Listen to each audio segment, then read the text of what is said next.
दोस्तों आज इन्वर्टर मैं रिपेयर करने जा रहा हूँ। ये मेरे एक सब्सक्राइबर हैं ज़ुहैब अमान भाई रावलपिंडी से। उन्होंने मुझे ये पार्सल किया है और उनके बकौल वो रावलपिंडी से इसको 2-3 दफ़ा रिपेयर करवा चुके हैं, बल्कि सर्विस सेंटर से भी ये इसको रिपेयर करवा चुके हैं। लेकिन ये इन्वर्टर बार बार जल रहा है। वो कहते हैं कि कुछ दिन चलता है, उसके बाद दोबारा इसमें फॉल्ट आ जाता है। और ये जो मॉडल है क्राउन का रिलैक्स ये 6 किलोवाट में वैसे कंपनी इसको सेल कर रही है 6 किलोवाट का कह के। इससे पहले भी एक वीडियो मैंने बनाई हुई है। और ये जो मॉडल है ना, ख़ास तौर पे इसमें जो बोर्ड यूज़ हुआ है वो फ्लोनस में भी यूज़ हुआ है और ज़्यूनिक में भी और क्राउन में भी सेम बोर्ड है। इनमें ये एक बड़ा कॉमन फॉल्ट है कि इनमें जब तक पार्ट्स आप अच्छे वाले यूज़ नहीं ना करेंगे, ये बोर्ड जो है ये लोकल पार्ट्स को टिकने नहीं देता, जला देता है। और इसमें ड्राइव के लिए डबल चॉपर इस्तेमाल की हुई है कंपनी ने। मैं इसको खोल के आपको चेक करवाता हूँ। बहरहाल उन्होंने ये मुझे पार्सल किया है और इसको तसल्ली के साथ चेक करते हैं, देखते हैं कि कहाँ कहाँ पे क्या फॉल्ट था और किस किस जगह पे इसकी रिपेयरिंग हुई है, कौन सा सेक्शन इसका रिपेयर हुआ है और ये बार बार क्यों जल रहा था। तो इसमें ओरिजिनल पार्ट्स यूज़ करते हैं और इसको प्रॉपर तरीके से रिपेयर करते हैं और फिर मैं फ़र्दर वीडियो आपके साथ दोबारा शेयर करता हूँ। दोस्तों कवर मैंने इसका हटाया और इसके जो पेच वगैरह हैं IGBTs के वो अंदर ही पड़े हुए थे और ये देखें यहाँ से IGBTs भी इसके निकले हुए हैं और ये तो इसका तो PC जो है ना, ये यहाँ से देखें निकला हुआ, फटा हुआ है। और ये कार्ड भी इसके मेरे ख्याल पेच वगैरह उन्होंने को नहीं लगाए हुए, हाँ 2 लगे हुए हैं। और वैसे ये हिल बहुत ज़्यादा रहा है। अच्छा, इस तरह ये जो DC साइड है यहाँ पे भी DC साइड के पार्ट्स भी सब निकले हुए हैं, बल्कि मैं बोर्ड बाहर निकालता हूँ फिर इसको चेक करते हैं। अच्छा दोस्तों, बोर्ड इसका मैं बाहर निकाल चुका हूँ और इसके बोर्ड के ऊपर ठीक ठाक काम हुआ है। मतलब एक तो ये मैंने आपको जिस तरह दिखाया कि यहाँ से ये IGBTs की हालत देखें, ये इसका PC निकला हुआ है, फटा हुआ है और ये इसकी दूसरी टांग ये है, ठीक है। और ये जो साइड है इसकी DC साइड, ये भी ब्लास्ट है और एक भी मॉसफेट इसमें नहीं लगा हुआ। ये सारे FET यहाँ से निकले हुए हैं, ये देखें, और ये जला हुआ है ठीक ठाक। अच्छा, बैक साइड की आपको हालत में दिखाऊं तो ये देखें जी, ये इसकी बैक साइड की तस्वीर है।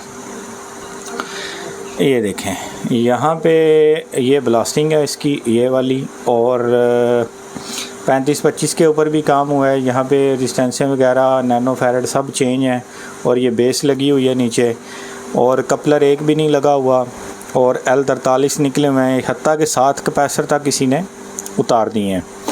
और ये जो साइड है इसकी, ये DC साइड, इसको देखें तो यहाँ पर एक भी जो रेजिस्टेंस है वो मुझे नहीं लगता कि प्रॉपर लगी हुई है, बल्कि ये देखें यहाँ 10 ओम की रेजिस्टेंसें लगी नहीं सिरे से। और इसके अलावा यहाँ पर भी ये देखें, मतलब बड़ा रफ़ काम किया जिसने भी इसके ऊपर काम किया। यहाँ से जो है L44 वो भी उतरे हुए हैं दोनों, यानी इसकी कोई ड्राइवें भी बनाता रहे लेकिन किसी से इसकी ड्राइवें जो हैं वो क्लियर नहीं हुई। तो काफ़ी किसी ने कोशिश की है इसको रिपेयर करने की, लेकिन नाकाम रहे हैं। तो अभी इसको रिपेयर करते हैं अच्छे तरीके से। इसमें जो जो चीज़ें काम है वो कंपनी के लगाएंगे इंशाल्लाह। और सबसे पहले इसके हीट सिंक में बाहर निकालता हूँ, बोर्ड को ज़रा हल्का करता हूँ, फिर इसकी अच्छे से क्लीनिंग करते हैं। सफाई सबसे ज़्यादा ज़रूरी है, याद रखिएगा। जितनी ज़्यादा सफाई रखेंगे आप, यूनिट को जितना साफ़ रखेंगे, उतना ही आपको अच्छा रिज़ल्ट मिलेगा। ये देखें, मैंने बताया था डबल चापरी यहाँ पे लगी होती है इसको ड्राइव करने के लिए। ये एक चापरी 2 को और एक चापरी 3 को यहाँ पे ड्राइव कर रही होती है। और यहाँ पे 1 मेगा की रेजिस्टेंसें भी किसी ने चेंज की हैं। हो सकता है इसमें बैटरी सेक्शन का भी इशू हो। बहरहाल सबसे पहले तो इसका मैं कार्ड चेक करता हूँ ना, कि इसका जो ऑपरेटिंग कार्ड है वो भी बचा हुआ है या नहीं, क्योंकि इस तरह के जब सेट आते हैं ना तो मेहनत करने से पहले आप एक दफ़ा कार्ड को कंफर्म कर लिया करें। क्योंकि बाद दफ़ा ऐसा होता है कि आप बोर्ड मेहनत करके इतना ज़बरदस्त बोर्ड तैयार कर देते हैं, ड्राइवें वगैरह क्लियर कर देते हैं और जब कार्ड लगाते हैं तो कार्ड की भी छुट्टी हुई होती है। तो सबसे पहला काम कार्ड का करें। अगर कार्ड क्लियर है तो फिर आगे चलें। अगर कार्ड भी जला हुआ है तो फिर कस्टमर से पहले रब्ता कर लें, उसको जो है वो इसके मतलब आगाह कर लें। और अगर वो बोले कि कार्ड डाल दें तो फिर तो मेहनत कर लें। अगर कार्ड भी ख़राब है तो फिर इसको अच्छे से उसी तरह पैक करें कि इसका पेच लगाएं और जो है वो कस्टमर को वापस पार्सल करवा दें। बहरहाल इसका मैं card of the camera check कर लेता हूँ और इसके ऊपर जो है ना मैं फर्दर काम करके वीडियो शेयर करता हूँ आपके साथ। अच्छा दोस्तों, इसके बोर्ड की सफाई मैंने की है और इसकी जो एसी साइड की रेजिस्टेंसें थी वो मैंने लगा दी हैं और डीसी साइड की रेजिस्टेंसें जो हैं वो मैंने भी बाहर निकाली हैं। अभी यहाँ पे इनको मैंने इंस्टॉल नहीं किया और सफाई वगैरह मैंने इनकी प्रॉपर कर दी है यहाँ पे।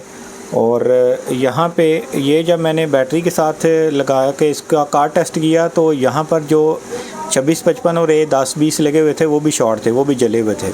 यानी जैसे मैंने बैटरी लगाई तो यहाँ से धुआं निकलना शुरू हो गया, इनको भी मैंने बाहर निकाला।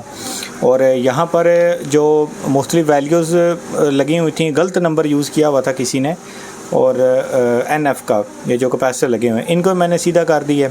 और अभी बेस ही लगी हुई है, IC मैंने बाहर निकाला है, इसमें डायरेक्ट IC लगाएंगे, बेस सिर्फ चेक करने के लिए आप यूज़ कर सकते हैं। अच्छा, यहाँ पर जो ब्लास्ट हुआ था वो मैंने सीधा कर दिया। 0 ओम की रेजिस्टेंस, 22 ओम की A2 और ये J3 के 2 ज़ीनर भी मैंने लगा दिए हैं और इस साइड पे भी मैंने जो रेजिस्टेंस हैं वो लगा दिए हैं। अच्छा, यहाँ पे ये जो कपलर है ना वो लगाने से पहले, ये कपलर मैंने इसलिए नहीं लगाए कि यहाँ पे आपने कपलर लगाने से पहले गेट टू सोर्स आपने इनकी वैल्यू चेक कर लेनी होती है। मैं आपको भी चेक करवाता हूँ कि यहाँ पे आपने कपलर लगाने से पहले मीटर को आपने रख लेना है 200 के की रेंज के ऊपर। और ये देखें यहाँ पर ये आपकी वैल्यू एग्जैक्ट 49.9 के की होनी चाहिए जितनी आपने यहाँ पे गेट टू सोर्स डिस्टेंस का इस्तेमाल किया, क्योंकि ये पैरेलल में नहीं लगी हुई। मैंने पिछली वीडियो में बताया था कि यहाँ पे पैरेलल में लगी हो तो वैल्यू कैसे कम हो जाती है, ठीक है। और ये देखें यहाँ पर भी 49 तकरीबन 8 के, ये तकरीबन 49 के डिस्टेंस होनी चाहिए। इशारिये के बाद 7, 8, 9, 6 इसकी आप जो है ना वो कोई इशू नहीं है। ये देखें यहाँ भी 49.8 के और यहाँ पर भी 49.8 के और यहाँ पर 47 के, तकरीबन 46.9 47 ही कहलाती है। ये 47 के एक रेजिस्टेंस यहाँ पे लगी हुई है। तो ये वैल्यू आपने यहाँ पे चेक कर लेनी है, क्योंकि जब आप कपलर लगा देते हैं तो फिर कपलर जो है इनकी वैल्यू को थोड़ा सा डिस्टर्ब करता है, क्योंकि उसकी अपनी फिर इसमें जो थोड़ी वैल्यू है वो ऐड हो जाती है और मीटर प्रॉपर रीडिंग नहीं देता। तो अब मैं इसमें कपलर लगाता हूँ और कपलर लगाने के बाद इसके जो बाकी कंपोनेंट हैं यहाँ पे लगे हुए, ये रेजिस्टेंसें वगैरह वो मैं पूरी करता हूँ। यहाँ पे जो इसकी मेन मसला था उसको क्लियर करता हूँ और ये ट्रांजिस्टर वगैरह इसके लगाते हैं। लगा के फिर इसकी ड्राइवें और फ्रीक्वेंसी और इस साइड की ड्राइवें इंशाल्लाह फिर इकट्ठी चेक करते हैं। तो दोस्तों अल्हम्दुलिल्लाह इसके बोर्ड के ऊपर मैंने तमाम काम मुकम्मल कर लिया है। 35-25 का एरिया और ये 31 पीस सारे मैंने लगा दिए हैं। इसकी रेजिस्टेंसें और जितना भी इसमें काम होने वाला था वो सारा मैंने अल्हम्दुलिल्लाह मुकम्मल कर लिया है। और मैं आपको दिखाता चलूँ कि यहाँ पर भी काम हुआ था। ये कुछ वैल्यू यहाँ पे गलत लगी हुई थी। असल में जिस भी कारीगर ने ये ओपन किया ना, इसको रिपेयर करने की कोशिश की है, तो उससे ये प्रॉपर वैल्यू यहाँ पे लगी नहीं है, ठीक है। उससे तो उसने कोई आगे पीछे वैल्यू लगा के इसको रिपेयर करने की कोशिश की है, लेकिन वो नाकामयाब रहा है। बहरहाल मैंने इसमें जो जो वैल्यू यहाँ पे लगनी थी वो लगा दी हैं और कौन सी वैल्यू कहाँ पे लगनी है ये मैं अपनी पिछली वीडियो में डिटेल के साथ बता चुका हूँ, आप वो दे सकते हैं। यहाँ पे जो अपने 2655 और A1020 थे वो भी मैंने लगा दिए हैं। अच्छा, यहाँ पे ये ना N चैनल मॉस्फेट लगता है छोटा और साथ में L44 लगते हैं। फिर जो एक N चैनल मॉस्फेट और एक L44, ये अगर आप ना भी लगाएं तो कोई इशू नहीं है। अगर आप लगाना चाहते हैं तो लगा लें, बेहतर है, इससे ज़रा सेफ्टी हो जाती है और आपकी ड्राई फ़िल्टर हो जाती है। लेकिन अगर आप ना भी लगाना चाहें तो इसमें इशू नहीं होता, ठीक है। और मैं तो वैसे लगा दूंगा, लेकिन मैं आपको बता रहा हूँ कि अगर आपके पास ये अवेलेबल नहीं है, बाज़ दफ़ा ये N चैनल मॉस्फेट जो है ये कई दोस्तों के पास नहीं होता, तो वो यहाँ पे L44 ही लगा देते हैं, जबकि वो L44 होता ही नहीं, वो मॉस्फेट होता है। तो बजाय आप इस पे के तजर्बात करते रहें, आप इसको इन चारों को ना लगाएं। अच्छा, यहाँ पे भी 2 J3 ख़राब निकले, उनको मैंने चेंज कर दी है और ये भी ख़राब निकले थे, इनको मैंने चेंज कर दिया। ये सारी रेजिस्टेंसें लगाएं। यहाँ पर भी एक रेजिस्टेंस 22 ओम की ख़राब थी, इसको भी चेंज कर दी है। और DC साइड की तरफ आएँ तो यहाँ पर भी मैंने ये सारी 20 ओम और 10 ओम की रेजिस्टेंसें लगा दी हैं। तो अब इसका जो है वो हम टेस्ट करेंगे इसकी ड्राइवें। और ये देखिए, मैंने आपको बताया कि ये जो डबल चापरी होती है ये इसमें ड्राइवें इसकी वाइंडिंग से होकर निकलती हैं। जो बाकी मॉडल है ना उनमें तो यहाँ पे जीनर लगे होते हैं ना, WA 5.5 वोल्ट के और J3 18 वोल्ट के, तो यहाँ पर उन्होंने वो नहीं लगाए हुए। यहाँ पे उन्होंने वाइंडिंग के अंदर से ही, यानी चापरी के अंदर से यहाँ से वाइंडिंग निकाल के तो आगे ये ड्राइव कंट्रोल की हुई है। और ये जो एक चापरी है ये 2 कपलर और ये एक चापरी 3 कपलर को ड्राइव कर रही होती है। तो अभी इसके साथ हम बैटरी लगाते हैं और बैटरी लगा के इसकी सबसे पहले जो है वो ड्राइवें चेक करते हैं और देखते हैं कि हमारी ड्राइवें जो हैं वो प्रॉपर बन रही हैं या नहीं बन रही। तो बैटरी इसके साथ मैंने अटैच की है और इसको रख लेते हैं हम 200 वोल्ट के ऊपर। तो सबसे पहले ड्राइव हम टेस्ट करेंगे DC की, DC सेक्शन जो है। तो ये देखें अल्हम्दुलिल्लाह यहाँ पे 5.9 वोल्ट की ड्राइव, ये सब के ऊपर आपने बारी बारी चेक करनी होती है। 5.9, 5.9, 5.9 और 5.9, ठीक है। इसी तरह आपने इस साइड में भी इसी तरह ये ड्राइव 5.9, यहाँ पर भी 5.9, इधर भी 5.9 और इधर भी 5.9 और लास्ट पे भी 5.9। ये दोनों चैनल पर ड्राइव आपकी बिल्कुल बराबर होनी चाहिए। अच्छा, ये ड्राइव क्लियर करने के बाद फिर हम आएंगे अपने जो IGBTs हैं इनकी ड्राइव के ऊपर। तो यहाँ पर ये देखें, पहला जो IGBT है इसके ऊपर हमारी ड्राइव बन रही है 4.9 वोल्ट, ठीक है। और अगले के ऊपर बन रही है 4.7 वोल्ट, अगले के ऊपर फिर 4.9 होनी चाहिए। ये देखें, क्योंकि ये 4.9 और ये 4.9 का एक ही पेयर है और ये तीनों एक हैं। यानी यहाँ पे थी ना हमारी 4.7, तो यहाँ पे भी 4.7 ही होनी चाहिए। ये देखें 4.7 और यहाँ भी 4.7 वोल्ट की ड्राइव बन गई है। अच्छा, ये ड्राइव अगर कम होगी ना 3.9 या 4.1, तो फिर लाजमी आपका कोई ना कोई कपलर जो है वो ख़राब होगा, ये ध्यान में रखिए। यहाँ पे अगर ड्राइव इतनी आ रही है जितनी मैंने आपको चेक करवाई है, तो आपके ये कपलर जो हैं ये 100% ओके हैं। अच्छा, उसके बाद आए इसकी तरफ, ये जो हमारे मॉस्फेट लगे हुए हैं, यहाँ पे आपने फ्रीक्वेंसी टेस्ट करनी होती है। और फ्रीक्वेंसी टेस्ट करने के लिए आप ऑसिलोस्कोप का इस्तेमाल भी कर सकते हैं, और जो आपके पास डिजिटल मीटर है उनमें अगर फ्रीक्वेंसी का ऑप्शन है तो आप वहाँ से भी फ्रीक्वेंसी टेस्ट कर सकते हैं। ऑसिलोस्कोप से ये फ़ायदा होता है कि आपकी जो फ्रीक्वेंसी है उसकी वेव फॉर्म जो है वो शो हो जाती है। तो ऑसिलोस्कोप से इसकी मैं फ्रीक्वेंसी आपको टेस्ट करवाता हूँ और चेक करते हैं कि यहाँ पे हमारी जो फ्रीक्वेंसी है वो कितनी बन रही है। तो ये देखें ऑसिलोस्कोप मैंने, बल्कि इसको थोड़ा सा और मज़ीद आगे ले लेते हैं यहाँ पे। अच्छा, अब मैं आपको ना 2-3 बातें बताने लगा हूँ जो बड़ी इम्पॉर्टेंट है। ये देखें, सबसे पहले ना आप थोड़ी सी ऑसिलोस्कोप की सेटिंग समझ लेंगे। उन दोस्तों के लिए जो ऑसिलोस्कोप लेना चाहते हैं और उसके ख्वाहिशमंद हैं, तो चंद बुनियादी इसमें जो सेटिंग है ना वो थोड़ी सी समझ लें। मैं वैसे एक अलग वीडियो सिर्फ इस पे बनाऊंगा ऑसिलोस्कोप पे कि इसको कैसे रन करते हैं और इसकी क्या सेटिंग और क्या तरतीब है। ये कोई रॉकेट साइंस नहीं है, ये सिर्फ देखने में बंदा जो है ना वो कहते हैं यार ये इतने इसके फंक्शन है, ये कैसे, बिल्कुल सिंपल है, कोई मुश्किल नहीं है। तो सबसे पहले तो इसकी जो कपलिंग है ना, वो मेन्यू का बटन आपने प्रेस करके ये AC रखनी है, ठीक है। ये आप अगर इसको ये देखें ना, यहाँ से ये DC हो गई, यहाँ से ये AC हो गई, तो ये यहाँ से DC सिलेक्ट करेंगे आप, तो ये इसको प्रेस करेंगे तो ये देखें ये DC हो गई है। तो आपने कपलिंग, आप फ्रीक्वेंसी टेस्ट कर रहे हैं तो फ्रीक्वेंसी याद रखिएगा हमेशा AC वोल्ट में होती है, DC वोल्ट में फ्रीक्वेंसी नहीं होती। तो इसको हम यहाँ पे प्रेस करके तो इसकी जो कपलिंग है वो AC करेंगे, यहाँ से इसको घुमाएंगे तो ये AC हो गई, ठीक है। और उसके बाद यहाँ पे ये जो इसकी ये जो वोल्ट हैं इसके, ये आप 20 रख लें यहाँ से। ये देखें 5 हो गए और 2 हो गए और 1, और ये मिली वोल्टेज में चला गया। आप इसको यहाँ से 20 वोल्ट रख लें या 10 वोल्ट रख लें। 10 वोल्ट का यहाँ से मतलब ये है कि आपका जो एक खाना है ये 10 वोल्ट का होगा। यानी ये अगर लाइन ऊपर जाती है तो ये यूँ समझेंगे ये एक खाना जो है ये 10 वोल्ट का, 2 खाने 20 वोल्ट के, 3 खाने 30 वोल्ट के।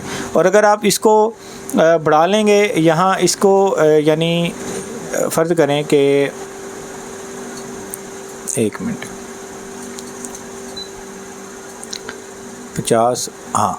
अब ये देखें यहाँ पे ये 10 वोल्ट है ना, अगर आप इसको यहाँ पे ये 20 करते हैं तो अब आपका एक खाना 20 वोल्ट का हो गया, ठीक है। 2 खाने 40 वोल्ट के, 3 खाने 60 वोल्ट के। और इसी तरह अगर आप इसको ये 100 वोल्ट करते हैं तो एक खाना 100 वोल्ट का, 200 300 400 इस तरह ये बढ़ता रहता है। तो आप इसको जो है वो 10 वोल्ट के ऊपर सेट कर लें, हमें क्योंकि इतने वोल्टेज चाहिए नहीं होते। तो ये इसकी थोड़ी सी सेटिंग है। और तीसरे नंबर पे ये इसकी जो प्राब है ना, ये देखें ये प्राब के ऊपर यहाँ पे ये 1x है और ये 10x है। तो आपने इसकी जो प्राब की सेटिंग है ना, ये 1x पे नहीं बल्कि 10x पे रखनी है, ताकि जितने भी वोल्टेज हों ऑसिलोस्कोप उसको 10 से मल्टीप्लाई करके आपको आगे दिखाए। यानी ये अब ये एक छोटे से इस क्लिप में तो समझाना ना मुमकिन है, इस पर अलग मैं वीडियो बनाऊंगा कि ये कैसे काम करता है। 10x पे रखने से आपकी जो ऑसिलोस्कोप है ना वो सेव रहती है, ठीक है। बहरहाल इस पर इंशाल्लाह एक अलग डिटेल वीडियो मैं बनाऊँगा। अब इसकी फ्रीक्वेंसी टेस्ट करते हैं, और फ्रीक्वेंसी टेस्ट करने के लिए आपने ये सेटिंग कर लेनी है जो मैंने आपको बताई है। तो अब सबसे पहले जो पहला हमारा IGBT है ये वाला, इसकी हम फ्रीक्वेंसी टेस्ट करेंगे। यहाँ पे इसको लगाएंगे और ऑटो का बटन प्रेस करेंगे, ठीक है। तो ये देखें यहाँ पे ये दूसरा चैनल मैं यहाँ से ऑफ़ कर देता हूँ। तो इसकी जो पोजीशन है, अच्छा ये बाद दफ़ा ना नेगेटिव की तार सही प्रॉपर ना लगे तो ये फिर इस तरह ये करती है। तो इसकी पोजीशन मैं सेंटर में कर लेता हूँ यहाँ पे, और यहाँ पे आप इसका साइज़ छोटा बड़ा भी कर सकते हैं। तो देखें यहाँ पे इसकी फ्रीक्वेंसी 37.6 किलोहर्ट्ज़ और RMS वोल्टेज जो है वो 11 कुछ वोल्टेज यहाँ पे ये शो कर रही है, 11.50, ठीक है। तो ये इसकी वेव फॉर्म है, ठीक है। ये देखें ना, ये इसकी वेव फॉर्म है, यानी ये J3 और A2 और डिस्टेंसों से गुजरने के बाद जो गेट टू सोर्स हमारी फ्रीक्वेंसी बन रही है वो ये बन रही है। इसी तरह इसको उठा के दूसरे के ऊपर रखेंगे तो वह यहाँ पर भी ये देखें सेम फ्रीक्वेंसी यहाँ पर भी जनरेट हो रही है 37 किलोहर्ट्ज़। इसी तरह तीसरे के ऊपर भी हम अपनी फ्रीक्वेंसी इसी तरह ही टेस्ट करेंगे, यहाँ पर भी 37 किलोहर्ट्ज़, और चौथे के ऊपर भी 37 पॉइंट समथिंग होनी चाहिए, ठीक है। और RMS वोल्टेज भी इतने ही होने चाहिए। अच्छा, यहाँ पे एक और बात बड़ी इंपॉर्टेंट समझ लीजिए। देखें ये तो हमारी होगी यहाँ पे फ्रीक्वेंसी टेस्ट। अब जो फ्रीक्वेंसी 35-25 से आउट हो रही है ना, वो सीधी इधर भी आ रही है, और आपका ये जो DC सेक्शन है ये वाला इधर भी आ रही है। देखें ना, ये कॉइल लगा हुआ है। तो यहाँ पर और यहाँ पर ये दोनों जगह पे फ्रीक्वेंसी आपकी सेम होनी चाहिए। मिसाल के तौर पे ये देखें, ऑसिलोस्कोप की तरफ देखें, मैं ये कॉइल की बैक साइड पे जहाँ से फ्रीक्वेंसी इंटर हो रही है यहाँ पे फ्रीक्वेंसी टेस्ट करता हूँ। तो ये देखें यहाँ पे फ्रीक्वेंसी की वेव फॉर्म देखें, थोड़ी सी वेव फॉर्म बदल गई है, यानी यहाँ से नॉइज़ कम हो गई है, ठीक है। ये मैंने अभी ये देखें, ये यहाँ पे ये टेस्ट कर रहा हूँ, यानी आपको मैं फिर दिखाता हूँ। ये जो कॉइल है यहाँ इसकी इनपुट के ऊपर ये देखें। अच्छा, अब यही आप इस तरफ आ जाएं, एक मिनट,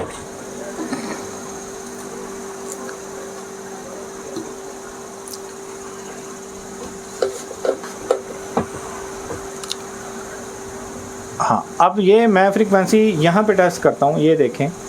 तो यहाँ पर भी इसकी जो फ्रीक्वेंसी है वो बिल्कुल बराबर उतनी ही शो होनी चाहिए। ये देखें, ये मैंने यहाँ पे लगाई हुई है, ये कॉइल यहाँ पे एंटर हो रही है, ये डायोड से पीछे, यहाँ एक डायोड लगा होता है, डायोड से पीछे मैंने प्रॉब्लम लगाई। तो ये देखें यहाँ पर भी फ्रीक्वेंसी सेम उतनी ही आनी चाहिए, यानी 37 पॉइंट समथिंग किलोहर्ट्ज़। तो ये चीज़ आपने चेक कर लेनी है कि दोनों तरफ 35-25 की ड्राइव सेम आनी चाहिए और सेम फ्रीक्वेंसी होनी चाहिए। तो दोस्तों अल्हम्दुलिल्लाह बोर्ड इसका फ़ाइनल हो चुका है, और इसमें सारे कंपोनेंट वगैरह लग चुके हैं, मैंने लगा के सफाई कर दी है। ये देखें यहाँ पे सफाई का प्रॉपर आपने ध्यान रखना है। ये देखें बिल्कुल ऐसी सफाई होनी चाहिए कि पता ना चले कि ये टांका कंपनी का लगा हुआ है या बाद में किसी ने इसको रिपेयर किया है। बिल्कुल ये बुरशी से पहले आपने इसको साफ़ करना है, और ब्रश से साफ़ करने के बाद फिर आपने रुई के साथ इसको मज़ीद जो है ना साफ़ करना है, ताकि जो ब्रश से बचा हुआ कचरा मचरा वो भी निकल जाए। इसी तरह DC साइड जो है ये देखें, यहाँ पर भी आपने ब्रश से साफ़ करने के बाद फिर रुई लेके उससे थिनर लगा के तो फिर आपने इसको साफ़ करना है। और इसके अलावा और इसमें जो मेन बात थी वो ये थी कि ये 35-25 की बेस आपने लाजमी बाहर निकालनी है। जैसे ही ओके हो जाए तो 35-25 को आपने डायरेक्ट लगाना है। और इसमें जो मैंने मॉसफेट इंस्टॉल IGBT इंस्टॉल किए हैं वो मैंने इंस्टॉल किए हैं जी G75T65 ओरिजिनल, ठीक है। और उसके अलावा जो मॉसफेट इस्तेमाल किए हैं इसमें मैंने वो किए हैं, ये देखें 15T14, ठीक है, 10 अदद, और ये NCE कंपनी के ओरिजिनल मॉसफेट है। तो अब ये बोर्ड रेडी है अल्हम्दुलिल्लाह। इसकी बाकी सारी चीज़ें मैं चेक कर चुका हूँ ऑफ द कैमरा, और अब इसको लगा के तो टेस्ट करते हैं कि हमारा बोर्ड जो है वो आउटपुट पे जाता है या नहीं जाता। तो फाइनली दोस्तों इन्वर्टर को मैंने मुकम्मल तौर पे रेडी कर लिया है, इसके कनेक्शन वगैरह कर दिए हैं, बारी है इसको टेस्ट करने की। तो इसको ऑन करते हैं और चेक करते हैं कि ये आउटपुट पे गया या नहीं गया। बस वोल्टेज की रिले ऑन हो गई है और ये देखें अल्हम्दुलिल्लाह 230 आउटपुट पे चला गया और जो लाइट है वो भी रेड हो गई है। तो अल्हम्दुलिल्लाह दोस्तों इन्वर्टर बिल्कुल प्रॉपर तरीके से ओके हो चुका है। अब ये उम्मीद है कि दोबारा नहीं जलेगा और जो इसमें इशू आ रहा था वो भी अल्हम्दुलिल्लाह क्लियर हो गया है। तो उम्मीद करता हूँ दोस्तों आपको नया ज़रूर कुछ सीखने को मिला होगा। चैनल को सब्सक्राइब कर दें, लाइक कर दें, दोस्तों के साथ शेयर कर दें और कमेंट में अपनी राय का इजहार ज़रूर कीजिएगा।